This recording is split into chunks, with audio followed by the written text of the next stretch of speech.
இளைய தலைமுறை என்ன அப்பான்னு நினைக்கிறத கேட்குறப்பவே ரொம்ப ஆனந்தமாக இருக்குது. சாராய் அப்பா கஞ்சா அப்பான்னு தான்ப்பா சொல்ல முடியும். இது நல்லா கவனித்து பார்த்தீங்கன்னா ஜெயலலிதா அம்மான்னு கூப்பிட்றாங்கல்ல, அதனால் அப்பாவா எதுக்கே எது போட்டி.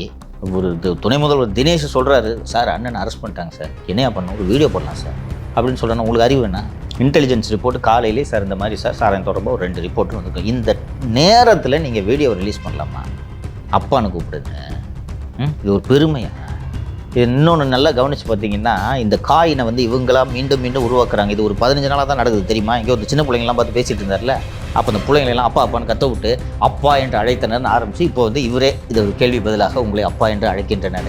எனக்கு 2-3 பேர் திமுகலேருந்து ஃபோன் பண்ணி வருத்தப்பட்டாங்க. மதுரை சிறையிலேருந்து வெளியே வந்தபோது என்னங்க சிஎம் போய் போன்சாய் செடின்னு சொல்லிட்டீங்க அப்படின்னு. ஏங்க உண்மையிலேங்க ஒரு அப்பா நிழல்லே வளர்ந்தாருங்க, அவருக்கு தெரியாதுங்க, சுய அறிவு கிடையாதுங்க அவருக்கு அப்படின்னு நான் சொன்னேன். இது தெரிஞ்சிருச்சா இப்படி நீங்கள் அதுவும் பண்ணையார் மாதிரி கால் மேலே இப்படி கால் தூக்கி போட்டு அந்த ஃபோட்டோவை எல்லோரும் பகிர்ந்துட்டு இருக்காங்க பார்த்தீங்களா டிஎம்கே ஐடிவிங்க. இந்த ஃபோட்டோ புகைப்படத்தை ஒரு அந்த அந்த அந்த கல்லூரி மாணவர்களின் தாய் ரோட்டில் கத்திக்கிட்டு அழுகுதே, அதையும் இதையும் ஒரே நேரத்தில் பார்க்குற பார்வையாளர்கள் இதை எப்படி பார்ப்பாங்கன்ற அடிப்படை அறிவு வேணாமாயா ஒரு முதலமைச்சருக்கு? உன்னை அப்பான்னு கூப்பிட்டானே பெரியப்பான்னு கூப்பிட்டானே என்னையா பார்த்து நான் கேட்குறேன். இல்லைம்மா, நான் இன்னொன்று கேட்குறேன். உலகத்திலேயே வந்து பெத்த பிள்ளைய தலைவரேன்னு கூப்பிட சொல்கிறதும் ஊரில் இருக்கவனெல்லாம் அப்பான்னு கூப்பிட சொல்கிற முதல் குடும்பம் இந்த குடும்பம் தான் எனக்கு தெரிஞ்சு. கலைஞர் அவர்களை வீட்டில் யாரும் அப்பான்னு ரெஃபர் பண்ண மாட்டாங்க, தலைவர் இவரே தான் தலைவர்னு தான் சொல்லுவார். இவர் உதயநிதி அவர்கள் பேசும்போது பாருங்கள், தலைவர்கிட்ட கேட்டு சொல்லுங்கள், கவனிச்சிருக்கீங்களா? அப்பான்னு சொல்ல மாட்டார். ஏன்னா வாரிசு அரசியல்னு ஆகிடுமா அது, எனக்கும் தலைவர் அவர் அப்படின்றார். ஆனால் இவர் வீடியோவில் உட்காந்துக்கிட்டு எல்லோரும் என்னை அப்பா என்று அழைக்கும்போது பெருமிதமாக கள்ளச்சாராய அப்பா. ஆமையா சாராய அப்பா கஞ்சா அப்பான்னு தான்ப்பா சொல்ல முடியும். ஒரு 2 வாரங்களுக்கு முன்னாடி சேப்பாக்கத்தில் கஞ்சா விற்பனை தட்டி கேட்டதுக்காக பாக்ஸர் பையன் ஒருத்தன் வெட்டி கொண்டாங்க வட சென்னை, இங்கே திருவல்லிக்கேணி. ஆமாம், பாக்ஸர் இல்லைங்களா? இப்படி ஸ்டேட் லெவலில் காம்படிஷனில் நடந்துகிட்டு இருக்கு. குறைந்தபட்சம் எரிகிற நெருப்பில் எண்ணெய் அள்ளி ஊற்றாமல் இந்த மாதிரி வீடியோ வெளியிடாமல் இருக்கலாமா? எவ்வளவு மோசமாக போயிட்டுருக்கு லாண்ட் ஆர்டர். நாம் லியோ உங்களுக்கு நினைவு இருக்கும், மாலதி லேட்டாக தான் வந்தாங்க. எவ்வளோ நாளாக சொல்லிட்டுருக்கேன், நீங்கள் இந்த ஆஃபீஸரை நம்பினீங்கன்னா மட்டும் சேர்ந்து கூட்டு போயிடாங்க சொல்லிட்டு இருக்கேனா இல்லையா? ஆக்சுவலாக நீங்கள் முதல் முறை திமுக ஆட்சிக்கு முதல் முறை சிறைக்கு போயிட்டு வந்தீங்கல்ல, நாம் வந்து இதே கலாச்சார டாப்பிக்கில் பேசியிருந்தோம். எங்கே பேசியிருந்தோம்னா வேற ஒரு ஆஃபீஸில் பேசிகிட்டு இருந்தோம். அப்போது திரும்ப வந்து சிறையிலேருந்து வெளில வந்தீங்க, அப்போ கலாச்சாரத்தை பற்றி பேசுகிறோம். இப்போ 3வது முறை பேசுறது, இந்த மரணம் வந்து 3வது முறை நடக்குது கலாச்சாரம் தொடர்பாக. கள்ளக்குறிச்சியிலே வந்து இந்த கள்ளச்சாரம் தொடர்பாக ஏதோ பெரிய பிரச்சனை ஆக போகுதுன்னு சொல்லிட்டு அங்கே இருக்க எஸ்பியோ ஏதோ ஒரு முக்கிய காவல்துறையில் இருந்தவர் என்னை டிரான்ஸ்ஃபர் பண்ணுங்கன்னு சொல்லிட்டு டிரான்ஸ்ஃபர் பண்ணிட்டு போயிட்டாரு. அது மாதிரி சம்பவங்களும் கேள்விப்பட்டேன்னா இதெல்லாம் கண்டுபிடிச்சிடலாம். இல்லை, போலீஸ்க்கே தெரியுது, அப்போ இது மேலிடத்துக்கு போயிருக்காதா? ஒரு விஷயம் புரிஞ்சுக்குங்க மாலதி, லோக்கல் போலீஸோட நாலேஜ் இல்லாமல் நீங்கள் இது போன்ற சேல்ஸ் பண்ண முடியாது. ஆமாம், அது கள்ளக்குறிச்சியிலே வந்து போலீஸ் ஸ்டேஷன் பக்கத்துலேயே விற்றாங்க, கலெக்டர் ஆஃபீஸ் பக்கத்தில் விற்றாங்க, கலெக்டர் ஆஃபீஸ் பக்கத்தில் விற்றாங்க. ஆக்சுவலாக அந்த ஏரியாவே கருணாபுரம் வந்து ஏரியாவே கோர்ட் இருக்கும், கவர்மெண்ட் ஆஃபீஸ் எல்லாமே இருக்கும், அதுக்கு பின்னாடி தான் கருணாபுரம். இது ஒரு அரசு கோவப்படணும். நான் நிறைய பேர் நம்பலை நான் சொல்கிறது, சிஎம்க்கு நடக்கிறது எதுவுமே தெரியாதுங்கன்னு நான் சொல்லும்போது இன்னும் கூட நிறைய பேர் நம்பவில்லை, இப்போது நம்ப தொடங்கியிருப்பார்கள் என்று நினைக்கிறேன் நான். இப்படி இந்த சட்டம் ஒழுங்கு எப்போது தொடர்ந்து மோசமாகி கொண்டிருந்தோ பொதுமக்களுக்கு அச்சம் ஏற்படும். அந்த அச்சம் ஏற்பட்டுச்சுன்னா அந்த அச்சத்தின் விளைவாக ஆட்சியை தூக்கி எறிந்து விடுவார்கள். இவர் கவலையப்படாமல் என்ன எல்லாரும் அப்பான்னு கூப்பிட்றாங்கன்ட்டு இவர் பாட்டுக்கு வீடியோ போட்டுட்ருக்காரு. இன்னொன்று ஒரு சோஃபாவில் உட்காந்துக்கிட்டு பண்ணையார் மாதிரி கால் மேலே ரஜினி படைப்பாலை தூக்கி போடுவார் தெரியுமா? இவர் இந்த ரம்யா கிருஷ்ணன் வந்த உடனே நீங்கள் என்ன சூப்பர் ஸ்டாரா நீங்கள்? நான் கேட்குறேன், சரி நீங்கள் 2 பேருமே சொல்லுங்கள், ஏன் இது போல் அவ்வப்போது வீடியோ வெளியிடுறார் சிஎம்? இந்த வீடியோ மட்டும் இல்லை, செந்தில் பாலாஜி கைது பண்ணுறாங்க. ஒரு தலைவர் செய்ய வேண்டியது இது ஒரு பாசிச நடவடிக்கை. செந்தில் பாலாஜி மகாத்மா காந்திக்கு அடுத்தபடி நேர்மையானவர், அவரு போய் பொய் வழக்கில் கைது பண்ணிட்டீங்கன்னா ஒரு அறிக்கை விடுவாங்க எல்லா கட்சிகளும். ஒரு அதிமுகலையும் கூட யார் வீட்லையாவது லஞ்ச ஒழிப்புத்துறை சோதனை செஞ்சிச்சுன்னா இந்த அடக்குமுறைகளுக்கு அதிமுக அஞ்சாதுன்னு சொல்லிட்டு எடப்பாடி ஒரு அறிக்கையோடு விட்டுருவார். இவர் வீடியோ போட்டார், ஞாபகம் இருக்கா? தட்டிப்பார்ல அவங்க தட்டிட்டாங்க, தட்டினதுனால இவர் தொட்டுப்பார் சீண்டிப்பார்னு வீடியோ போட்டாங்க. ஒரு வருஷம் ஜெயிலில் வச்சுருந்தாங்க, 563 நாளுப்பா, ஆல்மோஸ்ட் 2 years வச்சுருந்தாங்க. இவர் ஏன் வீடியோ போடுறாரு நீங்கள் சொல்லுங்கள். இது நீங்கள் all set and ton your chief minister, his above 70 நினைக்கிறேன், ஓகேங்களா? அவர் வந்து ஒரு முதலமைச்சர் என்றால் ஒரு மாநிலத்தின் தலைமை அமைச்சர், ஒரு கான்ஸ்டிடியூஷனல் அத்தாரிட்டி, அதற்கு தகுந்தாற் போல் அவர் நடந்து கொள்ள வேண்டும். இவர் என்ன காஸ்டியூம் போட சொன்னாலும் போட்டுட்டு இவர் நடிக்கிறார், தெரியுதா உங்களுக்கு? நடிக்கிறது அது எப்படின்னா சார், என்ன ரீசன் நான் சொல்லணும்னா இவங்க வந்து பிரதமர் மோடி மேலே வந்து குற்றச்சாட்டு வைக்கிறாங்க. என்னென்னா கிட்டத்தட்ட இந்த 10 ஆண்டு காலத்தில் இப்போது இந்த 2024 நாடாளுமன்ற தேர்தலும் முடிஞ்சிருச்சு. இந்த காலகட்டத்தில் ஒரு ஓப்பன் ப்ரெஸ் மீட் கூட மோடி அவர்கள் வந்து வைக்கல அப்படின்னு சொல்லிட்டு சொன்னாங்க. இங்கேயும் அதே தான் நிலைமை. கிட்டத்தட்ட 4 வருஷம் ஆக போகுது. 4 வருஷம்னு வச்சிங்களேன். அந்த 4 வருஷத்தில் ஒரே ஒரு ஓப்பன் ப்ரெஸ் மீட்டு கூட வைக்கல. எனக்கு தெரிஞ்சு ஒரே ஒரு ப்ரெஸ் மீட்டில் வந்து ராமதாஸ் இப்படி சொல்லிருக்காரு, அவர் கிடக்காரு, அவருக்கு வேலை இல்லைன்னு சொன்னாங்க. அதே பெரிய கான்ட்ரவர்சி ஆச்சு. இவரால் வந்து ப்ரெஸ் மீட்டு ஹேண்டில் பண்ண முடியாது. அதனால் என்ன பண்ணுறாரு, ஒரு மக்கள் மத்தியில் எப்பயும் வந்து முகம் தெரிஞ்சிருக்கணும், அதை பற்றி கேள்வியும் கேட்கக்கூடாதுன்னு சொல்லிட்டு இந்த மாதிரியான வீடியோக்களை வர்றாரு. இப்போ நம்மளால சொல்ல முடியாதுல்ல, ஸ்டாலின் அவர்கள் வந்து வெளில பேச மாட்டாரு, ப்ரெஸ் மீட் வந்து கொடுக்க மாட்டாரு அப்படின்னு சொல்லிட்டு இவர் பயப்படுறாரு. ஏதாவது கேள்வி வந்து கேட்டு அதுக்கு நம்மளால பதில் சொல்ல முடியாம ஏதாவது மாட்டிப்பேன் அப்படின்னு சொல்லிட்டு, அதாவது தனக்கு என்ன மக்களுக்கு சொல்லணும்னு தோணுதோ அதை வீடியோ வழியா சொல்லிடுறாரு. பிரஸ் மீட் வழியா சொல்றதுன்றது 2 வே. அவங்களும் கேட்பாங்க, நம்மளும் பதில் சொல்லணும். இது நம்மளுக்கு தேவையானதை மட்டும் மக்களுக்கு அட்ரஸ் பண்ணிட்டு அமைதியா இருக்கலாம் இல்லையா? அதாவது சென்ட்ரல்ல வந்து அவர் நரேந்திர மோடி என்ன ஃபாலோ பண்றாரோ அந்த பாசிட்டிவான விஷயம் மட்டும் எடுத்து பண்ணுவாங்கல்ல, அதை மட்டும் பண்றாரு. இதையெல்லாம் தாண்டி உளவியல் ரீதியான காரணம் ஒன்று இருக்கு என்று நான் அவதானிக்கிறேன். என்னென்னா, இந்த குடும்பத்துக்கே சினிமா பைத்தியம். நான் சீரியஸாக சொல்கிறேன். நான் இதை அவர் வேணுக்குன்னு விமர்சனம் பண்ணுன்றதுக்கெல்லாம் சொல்ல. இந்த குடும்பத்துக்கே சினிமா பைத்தியம். எப்படியாவது திரைத்துறையில் பெரிய ஆளாக வர வேண்டும் என்ற எண்ணம் இவர்களுக்கெல்லாம் இருக்கிறது. அது இப்போ ஒரு திரு உதயநிதி அவர்களுக்கு இருக்குதுன்றதை நம்ம வெளிப்படையாக பார்க்கணும். திரு ஸ்டாலின் அவர்களுக்கே அது இருக்கிறது என்று நினைக்கிறேன். தொடக்கத்தில் ஸ்டாலின் தன்னோட கெரியரை ஸ்டார்ட் பண்ணது சினிமாவில் தான். ஞாபகம் இருக்கா? இப்போ கூட அந்த வீடியோஸ்லாம் வந்துட்டு இருக்கு. ஒரே ரத்தம் படம் பேர்.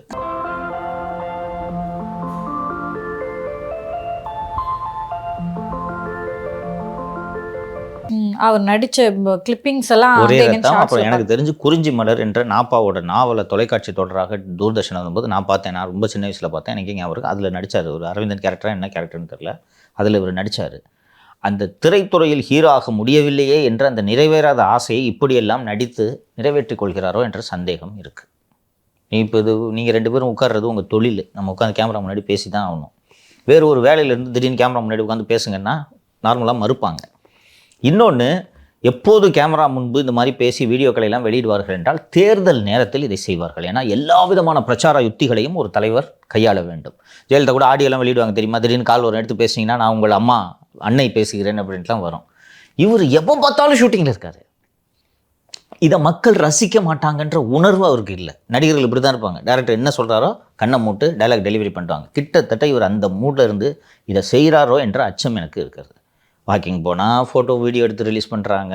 வெளிநாட்டுக்கு துபாய்க்கு போனார்னா சூட்டு ஒன்று போட்டுக்கிட்டு ஃபோட்டோ எடுக்கிறாங்க. இவருக்காவது வேணாமா? நான் ரஜினிகாந்த் இல்லையா, நான் சீஃப் மினிஸ்டரையா, இன்வெஸ்ட்மெண்ட்டுக்காக இங்கே வந்திருக்கேன் அப்படின்னா கார்லேருந்து இப்படி இறங்குற ஒரு ஃபோட்டோ, இப்படி கையை காட்டுற ஒரு ஃபோட்டோ, சூட்டில் ஃபோட்டோ, கிட்டத்தட்ட மோடி செய்கிறது இவரும் செஞ்சிட்ருக்காரு. தெரியுதுங்களா? தமிழக மக்கள், அறிவார்ந்த மக்கள் இங்கே இது எடுபடாது. நீங்கள் வட இந்தியாவுக்கு போனீங்கன்னா அங்கே மோடி டிசைனாக ஒரு நாளைக்கு 10 ட்ரெஸ் மாற்றுறதை பார்த்துட்டு பகவான்னு சொல்லிட்டு அவர் கும்பிட்டுட்டு போவாங்க. பட் இங்கே அது எடுபடாதுன்றதை இவர் புரிந்து கொள்ளவில்லை. ஒரு துணை முதல்வர் தினேஷ் சொல்கிறாரு, சார் அண்ணன் அரெஸ்ட் பண்ணிட்டாங்க சார், என்னையா பண்ணணும், ஒரு வீடியோ போடலாம் சார் அப்படின்னு சொல்கிறேன்னா உங்களுக்கு அறிவு என்ன? அதான் வீடியோ போட்டேங்க, அது பிரச்சனை இல்லைங்க. அது போய் தியாகி அந்த மாதிரிலாம் யாரும் எடுத்துப்பா வெளியில் வந்த உடனே உங்கள் தியாகம் நினைவு. எனக்கு இந்த வீடியோவே ரொம்ப கொஸ்டினபுளாக இருக்குது. ஒருத்தர் அரெஸ்ட் பண்ணான்னா கண்டெம் பண்ணணும். நீங்கள் வீடியோ ஒரு 3-5 நிமிஷத்துக்கு வீடியோ வெளியிட்டிங்கன்னா ஈடி பார்த்து சிஎம் வீடியோ போட்டாருப்பா ரிலீஸ் பண்ணு பெயில்னு விட்டுருவாங்களா? எதுக்கு பிரயோஜனம் அது? தினேஷ் சொல்கிறாருன்னா உங்களுக்கு அறிவு வேணா? இந்த நேரத்தில் இந்த வீடியோவை வெளியிட்டால் பொதுமக்களை எப்படி அவதானிப்பார்கள்? இன்னொன்று நமக்கு விஷயம் இல்லை, அந்த டைம்லேயும் வந்து ஒரு ஓப்பன் ப்ரெஸ் மீட் கொடுக்கல. நீங்கள் அவர் வந்து ஓப்பன் ப்ரெஸ் மீட் கேட்டு கேள்வி கேட்டால் அவர் மாட்டிப்பார்.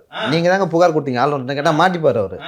அந்த மாதிரி காரணத்துக்காக தான் அவங்க வீடியோ வெளியிடுறது. அது மட்டும் வேணா இப்படி சொல்லாமாங்க சார், 1 stone 2 mangoes அப்படின்ற மாதிரி ஷூட்டிங் பண்ணா மாதிரியே ஆச்சு, தகவலை மக்களுக்கு தெரிவிச்சா மாதிரி ஆச்சு, ப்ரெஸ் மீட் பண்ணலன்றது அந்த பழி பாவத்திலிருந்து தடுத்த மாதிரி. இந்த கான்செப்ட், வீடியோ எடுக்கிற கான்செப்ட், இது உங்களில் ஒருவனா மக்கள் ஒருவன் ஏதோ ஒரு இது சொல்கிறாங்க. அதுக்கு இதோட கான்செப்டோட அடிப்படை என்னன்னு கேட்டிங்கன்னா, கருணாநிதி கேள்வி பதில்னு சொல்லிட்டு ஒரு வாரத்தோட நிகழ்வுகள் மொத்தத்தையும் கேள்வி எழுதிடுவார்.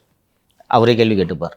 இப்படி நாளேடுகளில் செய்திகள் வந்துள்ளனவே அப்படின்னு கேட்ட உடனே அதுக்கு லெங்க்தியாக ஒரு பதில் கொடுப்பார். அது அவரோட ஸ்டைல், அது எடுபட்டது, அது ஒரிஜினல் திங்கிங். மறந்துடக்கூடாது. நீங்கள் கேள்வியும் அவர் தான் எழுதுவார், பதிலையும் அவர் தான் எழுதுவார். பார்த்து டைப் அடித்து கொடுக்குறது மட்டும்தான் மற்றவங்க. அண்ட் அவரோடு பணியாற்றியவர்கள் சொல்லியிருக்கார்கள், இந்த ஒற்றுப்பிழையெல்லாம் பார்த்து அப்படி திருத்து வரோம். அவர் ஒரிஜினல் திங்கர். நீங்கள் ஷூட்டிங் எடுக்கிறீங்க, ஷூட்டிங் எடுக்கிறதும் முன்னாடி டெலிப்ராம்ப்டரை வச்சு அதை பார்த்து தான் படிக்கிறார். இவர் வெளியே சொன்னால் அப்படி ப்ரெஸ் மீட் அட்டன் பண்ணுறது இல்லை அப்படின்ட்டு. என்ன காரணம்னா, தொடக்கம் முதல் இன்று வரை இவர் ஒரு நாள் கூட சொந்தமாக பேசியதில்லை இல்லையோ. ஆரம்ப காலத்திலிருந்து பேப்பரை பார்த்து படித்து அப்படியே பழக்கப்பட்டவர். நீங்கள் ஒரு டிடிவி தினகரன் எடுத்துக்கங்க, இதில் எல்லாத்துலேயும் நம்பர் 1 சீமானு. எந்த டைரக்ஷன்லேருந்து எப்படி கேள்வி வந்தாலும் பதில் சொல்கிறாரு. முடிச்சிட்டதுக்கு அப்புறம் கூட சரி ஏதாவது கேள்வி இருக்கா அப்படின்னு கேட்டுட்டு போகிறாரு. ஒரு பழனிசாமி கூட சொல்லலாம். பழனிசாமி என்ன இப்போ யோசிச்சு வச்சுக்கிட்டா படிக்கிறாரு, எக்ஸ்டம்போராக பதில் சொல்கிறாரா இல்லையா? இல்லை, அதுக்கு பதில் சொல்ல முடியாது. முடியாது, அவ்வளோதான். உங்களை ஒன்றும் கம்பல் பண்ண முடியாது. ஆனால் இவர் சந்திக்கவே பயப்படுறாரு. நேற்று மோடி அவர்கள் அமெரிக்காவில் வெள்ளை மாளிகையில் அதிபரோடு பேட்டி அளிக்கும்போது நம்ம ஊர் மாதிரி கேள்வி கேட்பாங்கன்னு நினச்சோன்னா, திடீர்னு அமெரிக்கன் ஜேர்னலிஸ்ட் ஒருத்தர், சார் நீங்கள் வந்தீங்களே அடானி கேஸ் பற்றி பேசுனீங்களா ஒயிட் ஹவுஸில் அப்படின்னு சொன்ன உடனே மோடியோட முகம் மாறுகிறது, கண்கள் விரிகின்றன. என்னவென்றால் கேள்விகளை எதிர்கொண்டு பழக்கம் இல்லாதவர். கிட்டத்தட்ட முதல்வரும் அப்படித்தான். இது ரொம்ப வசதியாக இருக்குது. பட் நான் என்ன சொல்கிறேன்னா, நீங்கள் பண்ணுங்கள்.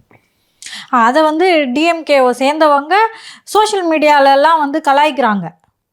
டிஎம்கே சேர்ந்தவங்களா எதிரானவங்களா? ஏன் அப்படி சொல்றீங்க? இல்லை டிஎம்கே சார் பிஜேபியோட எதிர்ப்பு தானே சார் டிஎம்கேயோட. நீங்க மோடியை கலாய்க்கிறாங்கன்னு சொல்றீங்க, மோடி கலாய்க்கிறாங்க, இவரையும் விமர்சிக்க மாட்டாங்களா? அதையே தான் இதை செய்யறாங்க, இங்க செய்யறாரு, டெலிபிராம்டர் பார்த்து பேசுறாருன்றீங்க. எனக்கு தெரியல, அது நம்மளையும் இப்படிதான் விமர்சிப்பாங்கன்றது அவர்களுக்கு புரியவில்லை. இந்த ஒரு டைமிங்னு ஒன்று இருக்குல்ல. நமக்கு அந்த மயிலாடுதுறை இரட்டை கொலை சம்பவம் தொலைக்காட்சி வாயிலாக தான் நமக்கு தெரியும். நீங்கள் சீஃப் மினிஸ்டர், இன்டெலிஜென்ஸ் ரிப்போர்ட் காலையிலே சார் இந்த மாதிரி சார் சாராயம் தொடர்பாக ஒரு 2 ரிப்போர்ட்டும் வந்துருக்கும். இந்த நேரத்தில் நீங்கள் வீடியோவை ரிலீஸ் பண்ணலாமா? அப்பான்னு கூப்பிடுங்க. இது ஒரு பெருமையா?